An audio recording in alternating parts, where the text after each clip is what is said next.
Welcome everybody. My name is Michael or Kubera, and it is Saturday, 12:11 in the morning. So we just have started. We're approaching the end of August 22nd, 2020. Getting excited, making a lot of notes on DeFi. A lot, yeah. You can't see anything on here. I never write on the secondary pages. I want to learn as much as I can about decentralized finance so I can inform all of my beautiful and awesome subscribers. However, before we can get into making money and getting super hyped and excited, we don't want to make the same mistakes that we did in 2017. If you were part of the journey back then, if not, if you're a new trader, then even better for you, because hopefully you hadn't made any large mistakes yet, and hopefully you're able to learn from people such as me who have lost over $100,000 in total, maybe even over $150,000, which was a lot. It still is a lot. I'm still paying for those mistakes 3 years later. So it's time to get real because the market's going up. So this is for all the old users, new users, everybody. These are 10 good tips, 10 pieces of advice that could help you, mainly the new investors, those who are interested in cryptocurrency. It's kind of logical stuff, but some of us forget about it. Some of us aren't really interested in it until it's too late. And unfortunately, in cryptocurrency, it is beautiful. It can be very rewarding. However, if you make a wrong mistake, it does feature money, and it might even have a lot of money in it. So that one mistake could cost you a few $1,000s. And it's, we've all made mistakes. I've made stupid mistakes that I've lost hundreds of dollars that later on were valued over $1,000 because I've got locked out of a wallet, or I forgot this, and I know people who have lost over $70,000. So got to be really careful. Anyways, let's roll with the 10 pieces of advice, and let's roll the intro.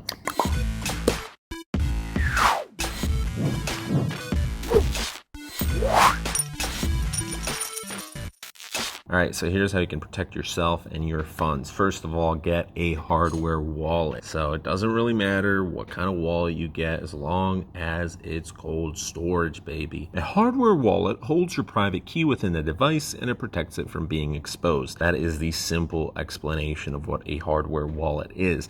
There is a Ledger down in my description. I've used Ledger and I've used Trezor as well. I've used Ledger personally. I did sell mine because back then I was selling everything to try and pay off my debts. Didn't really work so well. I actually probably could have bought one of these used, and this kind of went out the window. So I have a mini-sized one of these now, and a 430 right there. So a lot of people recommend Ledger and Trezor. They have had their issues, but it's not major issues, and it's still better to have that than to be completely exposed. So one of the issues with cold storage wallet is, let's say you're buying it from a third party. In some cases, it's not the fault of Ledger or Trezor, but in some cases, the seeds are actually from the third party. They have written it down so that they will have access to whatever crypto you put onto the cold storage wallet. And that is usually from the mistake of a newbie investor who just got a Ledger wallet, and he's like, woo, I got it from eBay for a cheaper price, because sometimes it's a little bit difficult to get these, but honestly, be patient about it. Get it from the right source. And it's kind of a newbie mistake, but you can lose money that way. So, and if you don't have a hardware wallet, if you keep your money on an exchange, well, sometimes the exchanges might get hacked. They might close down. They might go into bankruptcy. It might be a shady exchange that's a scam exchange. Stuff can happen. And you can lose money a lot easier with exchanges than anything else in crypto. So what's the next piece of advice? Well, you have to be very careful. Once you have some cryptocurrency, you are essentially put on a radar. You're on a big map that hackers and thieves want to take your crypto. So be a little bit paranoid. Don't go too paranoid, but just be skeptical of random emails that you receive, or certain links that you will click on, or any YouTube video advertisement that just feels like it's a scam. Stay away from that. So you can install an extension like MetaMask or FAL to protect you from weird phishing stuff. Always use bookmarks for the really important sites. Double check that you are on an HTTPS secured website, because if it's crypto and it's not HTTPS, come on, something's wrong with that. Make sure it is the correct link. Make sure you hover over links and emails and double check with emails. And for example, like with Coinbase, they have their own phishing department. Their fraud department, I guess. and you could check with them, double check if that link or that email is actually from them, and if it's not, they're going to tell you to stay away. So always just double check that information. Never enter your private keys on a website, and don't do it in the vicinity of anybody else that can see it, and also in cafes. And I thought someone entered. Anyways, that's the fun part of a co-working space. You never know when somebody can enter the room, and it kind of turns awkward. Anyways, so never enter your private keys on a website, and just watch out for public Wi-Fi that can actually steal your information. Also cameras. I know this was paranoid, but the very first large transaction of Bitcoin that I got, over $4,000, sometimes cover up your camera. One of those screen protectors for your laptop that other people can't see what is on your screen. That's great for cafes, but also cameras. Somebody could be watching through that camera and it's recording your private information that can be later used to take your cryptocurrency from you. So it's a bad habit to enter private keys into a website. It could be a fake website. So you want to make sure that you're doing it through desktop clients, but you also have to watch out for fake desktop clients. Don't worry, I know this sounds pretty crazy. It's like fake spam, scams. Oh, hackers are everywhere. It seems like that, but you just kind of, it's logical. You start to understand, all right, well, this is how it works, and you stay away from that. It's like you get red flags in your head. As soon as you get 1 or 2 red flags, you're like, all right, let's double check it. Let's do our research. And then you realize, okay, it's a scam, or oh, it's kind of shady. Let's try and find something that's a little bit better. So if you have to use a private key, a mnemonic phrase, a key store file, just use a desktop client, verify that it's real. Also turn on 2FA for everything. So some people recommend Google Authenticator, some websites recommend Authy, but some people say that Google Authenticator is a little bit more secure than Authy.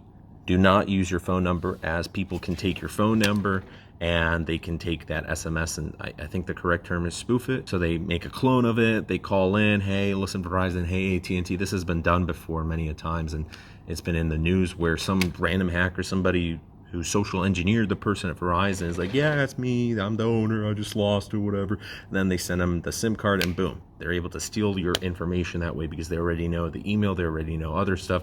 They just needed that access with 2FA. Now they have it. Boom, you are screwed. You can't do anything about it.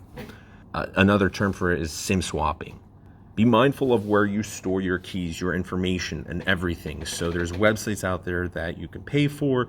Don't do free stuff. I know it sounds kind of like, I don't know if I want to spend money on that, but same thing with VPNs and proxies. Paid is better, because free, well, nothing is truly free. They're either looking into your data, they're not going to follow in on all their promises, and you can't fully trust them. So don't store your information on clouds. Don't store it on anything that can crash. Don't store anything that can be hacked. Don't store your information on any device that's connected to internet. So it can be on a burner laptop that you just don't use to connect to internet. It can be written down traditionally somewhere. But if it gets written down traditionally somewhere, make sure it's written down in 2 places. So just in case, it's a super rare chance, but just in case someone steals your notebook, or it gets thrown out, or your house burns down, or whatever, you have 2 places. So it's not like you have $1 million in a Bitcoin address that's only in 1 place, and oops, that paper was burned or thrown out, and you're screwed, right? And by the way, don't keep that much money in one wallet. Make sure it's all spread out through different wallets, but you don't have too many so you don't lose track. You have to verify everything. Check the URL of websites, check the URLs of social media accounts, check the URLs of GitHubs, of anything. Check who it is that is messaging you. Just be mindful of all that stuff. Never download anything that anybody sent you that you don't trust. So from unverified emails, from unverified URLs, images, downloading images. There is software that can steal your information if you click on an image or you download it. So that's what I'm mindful of. It's a little bit better to be using a mobile in certain cases to view emails. Double and triple check everything. So this is both in reading and sending, because sometimes if you respond back to an email, they have information of where you live or what computer you're using. So there's tools to help make your email a little bit more anonymous, or what I just recommend is Proton Mail. If you're sending transactions and you want to be a little bit more proactive about it, there's this thing called protected transactions. So don't click on ads or promoted results, because that can just go to a phishing website. And this has happened before for ICOs. And we actually had this where people would try and steal our identity, and they would make fake websites that resembled ours. And it's a phishing website essentially.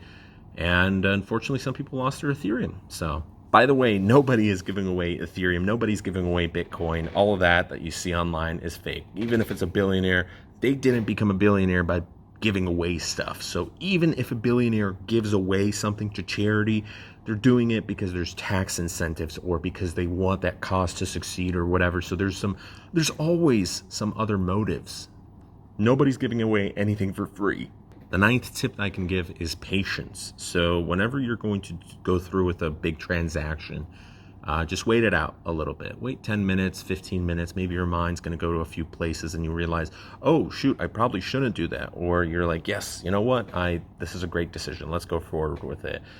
If you're getting super stressed out with day trading, or you're getting super stressed out with something to do with cryptocurrency, you have a lot invested in one project, something's happening and your stress is going up, take a break. Go out for coffee. Maybe for some people, coffee is anxiolytic. For others, it produces anxiety. So maybe in that case, drink some tea, go out, do some yoga, meditate, whatever you have to do. Watch some YouTube videos that aren't crypto related, and then come back and you realize, all right, let's go forward, or let's fix this problem so there's not going to be any further problems down the line. Patience is a virtue, especially in the crypto sphere, and especially if you're day trading or trading a lot, because it can get very stressful. Even if the money's there, like the days where I earned the most amount of money, to be quite honest, those were the days where I was the most stressed out. So sometimes I drank a little bit of champagne or whiskey to try and calm me down. It wasn't the best approach, but sometimes it worked, sometimes it didn't. There was days where I wanted to rip my hair out because I thought it would go this way and then it went the other way. And you could lose funds. Whenever you're dealing with money, just double check everything, triple check. Don't try and rush anything, because if you're multitasking, if you're rushing, if someone's calling you while you're making a transaction, stop right there. You'll come back to it. By the way, this also goes for FOMO, fear of missing out. There's always more opportunities. So don't be like super rushed into trying to purchase anything. And the last piece of advice I will give is stealth wealth. So if you don't know what it is, look into it. But the short version of it is you don't reveal how much money you're making. You don't reveal how much your net worth is. And you try and act like you're poor or just middle class, especially if you're rich, so people don't bother you. Because as soon as people find out you have money, they're gonna try and take that money away from you. So that's today's video. If you enjoyed it, please leave a like, comment, subscribe, and share. And we shall see you guys in the next video. Much love. See ya. Stay safe.